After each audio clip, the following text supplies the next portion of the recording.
السلام علیکم نورن اکیڈمی میں آج ہم ذہن اور مشین کے سنگم پر بات کریں گے۔ اگر آپ کو اس سے فائدہ ہو تو برائے کرم سبسکرائب کریں اور اسے صدقہ جاریہ کے طور پر شیئر کریں۔ ذرا ایک لمحے کے لیے تصور کریں، کیا ہو اگر ہمارے خیالات کو ایک ذہن سے دوسرے ذہن میں یا شاید کسی مشین میں منتقل کیا جا سکے؟ یہ ایک ایسا سوال ہے جو ہمیں سیدھا انسانی وجود کی گہرائیوں میں لے جاتا ہے۔ اچھا، چلیں اس خیال کو ایک قدم اور آگے بڑھاتے ہیں۔ ایک ایسی دنیا کا تصور کریں جہاں ہمارا ذہن بغیر کسی لفظ، بغیر کسی حرکت کے مشینوں سے براہ راست بات کر سکے، جہاں صرف ہماری سوچ ہی عمل بن جائے۔ اور یہ اب کوئی سائنس فکشن کی کہانی نہیں رہی، بلکہ ایک حقیقت بنتی جا رہی ہے۔ تو یہ ٹیکنالوجی ہمیں ایک ایسے دوراہے پر لے آئی ہے جہاں ہمیں رک کر یہ سوچنا پڑ رہا ہے کہ آخر انسانیت کی تعریف کیا ہے۔ جب ایک مشین ہمارے خیالات پڑھ سکتی ہے تو پھر ٹیکنالوجی کی حد کہاں ختم ہوتی ہے اور انسان کی حقیقت کہاں سے شروع ہوتی ہے؟ تو آئیے اس نئے سنگم کو سمجھنے کے لیے اس کی سائنسی بنیادوں کو دیکھتے ہیں، جہاں انسانی حیاتیات اور ڈیجیٹل ٹیکنالوجی ایک دوسرے سے مل رہی ہیں۔ ذرا اس عدد پر غور کریں، 86 ارب۔ یہ انسانی دماغ کی پیچیدگی کا عالم ہے۔ 86 ارب نیورونز، اور ہر ایک نیورون مسلسل ایک دوسرے سے برقی سگنلز کے ذریعے رابطے میں ہے۔ یہ اپنے آپ میں ایک پوری کائنات ہے۔ تو سوال یہ ہے کہ ان 86 ارب نیورونز کی زبان کو سمجھا کیسے جائے؟ یہیں سے برین کمپیوٹر انٹرفیسز یعنی BCIs کا کردار شروع ہوتا ہے۔ یہ ٹیکنالوجی دراصل ہمارے دماغ اور مشینوں کے درمیان ایک پل بناتی ہے، جو انہی برقی سرگرمیوں کو پڑھنے اور سمجھنے کی کوشش کرتی ہے۔ اچھا، تو یہ سب صرف تھیوری کی باتیں نہیں ہیں۔ آئیے دیکھتے ہیں کہ یہ حقیقت کا روپ کیسے دھار رہی ہے، کیونکہ یہ ٹیکنالوجی اب لیب سے نکل کر حقیقی زندگیوں کو بدل رہی ہے۔ اور جو نتائج سامنے آ رہے ہیں وہ واقعی حیران کن ہیں۔ سوچیں ذرا، ایک مفلوج انسان صرف اپنی سوچ کی طاقت سے ایک روبوٹک بازو کو ہلا رہا ہے۔ نابینا لوگوں کو محدود ہی صحیح مگر بینائی واپس مل رہی ہے۔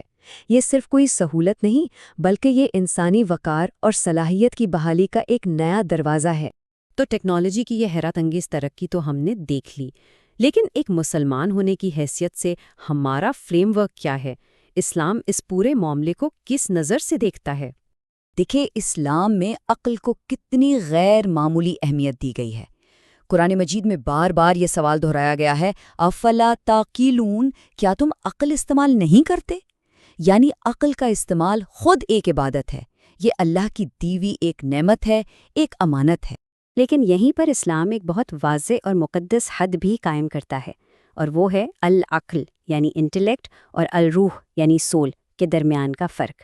عقل یعنی ہمارا دماغ یہ سگنلز پر کام کرتا ہے، اس کا مطالعہ سائنس کر سکتی ہے، لیکن روح وہ حیاتیات سے، اس مادی دنیا سے بالاتر ہے۔ کوئی مشین، کوئی ٹیکنالوجی روح کی گہرائی تک نہیں پہنچ سکتی۔ جیسا کہ قرآن مجید میں ارشاد ہے کہ اللہ تعالیٰ صلی اللہ علیہ وآلہ وسلم نے انسان میں اپنی روح سے پھونکا۔ یہ آیت ہمیں بتاتی ہے کہ روح کوئی مادی چیز نہیں، یہ ایک امر الہی ہے، ایک ڈیوائن سیکرٹ ہے۔ تو BCIs دماغ کے سگنلز تو شاید پڑھ لیں، لیکن ہماری نیت کیا ہے، ہمارے عمل کا مطلب کیا ہے، ہمارے اخلاقی فیصلے، ان سب کا تعلق روح سے ہے، جو صرف اللہ تعالیٰ کی عطا ہے۔ اور یہ سوچ کوئی نئی نہیں ہے۔ ہماری اسلامی تاریخ گواہ ہے کہ ہمارے علماء نے ہمیشہ سائنس اور روح کے علم میں ایک خوبصورت توازن قائم رکھا۔ انہوں نے کائنات اور انسان کو سمجھنے کی کوشش کی، مگر کبھی بھی انسان کو صرف ایک مشین نہیں سمجھا۔ تو اس ٹیکنالوجی کے ساتھ کچھ بہت بڑے اخلاقی سوالات بھی کھڑے ہوتے ہیں، ایسے سوالات جن کا جواب دینا پوری انسانیت کے لیے ضروری ہے۔ سب سے پہلا اور سب سے بڑا سوال، اگر کسی کے خیالات کو پڑھا جا سکتا ہے تو ان کا مالک کون ہے؟ کیا وہ خیالات پھر بھی ذاتی رہتے ہیں؟ ان کی حفاظت کی ذمہ داری کس کی ہوگی؟ اور پھر اس سے جڑا ایک اور بڑا خطرہ، کیا بڑی بڑی کارپوریشنز یا حکومتیں لوگوں کے ذہنوں تک رسائی حاصل کر سکتی ہیں؟ اگر ایسا ہوا تو اس کے نتائج کتنے خطرناک ہو سکتے ہیں، اس کا اندازہ لگانا بھی مشکل ہے۔ ان تمام سوالوں کا جواب اسلام ہمیں ایک بہت ہی خوبصورت اصول میں دیتا ہے۔ ہمارا ذہن ہماری ملکیت نہیں ہے، یہ اللہ سبحانہ و تعالیٰ کی طرف سے ایک امانت ہے، ایک مقدس امانت، اور امانت کی حفاظت فرض ہے۔ ٹیکنالوجی بھلے سگنل پڑھ لے، لیکن انسان کے وقار اور آزادی کی حفاظت صرف اخلاقی اصول ہی کر سکتے ہیں۔ تو اس سارے منظرنامے میں بحیثیت امت ہماری کیا ذمہ داری بنتی ہے؟ ظاہر ہے ہم صرف خاموش تماشائی بن کر نہیں بیٹھ سکتے، ہمیں آگے بڑھ کر اپنا کردار ادا کرنا ہوگا۔